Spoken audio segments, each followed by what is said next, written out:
Tell a story. You're being recorded. At this point, the contractions, instead of being 3 minutes apart now, are now like 5 minutes apart. You don't want to think you can't do it. I was trying to go to sleep, and I could basically sleep through 2 contractions. 6:30, I say to Dwayne, I was like, I don't know. Why don't we call the doula?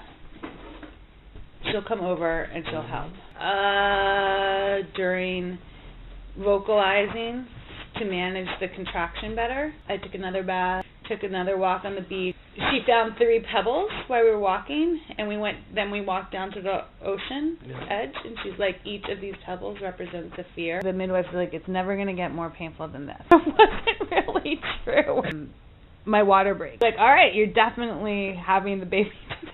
So I'm laying on the bed, I'm on my side, everybody's around me now. I've never felt so supported by a group of women before. Inhale, hold the breath. Put your chin to chest and push down. My wife is like, get in the position that you want to be. I went into a squat position. I laid my back up against the bed. Her head comes out this much, and then it goes back in. So slowly, I didn't have any rips or anything. Hey, Dwayne, you wanted to catch the baby. Gets in position, and there's a pillow down there. And he caught her.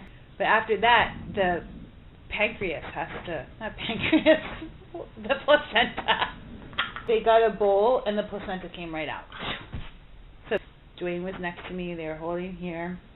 Ginger had been right there the whole time. Baby's now on the chest, and just tucked us in.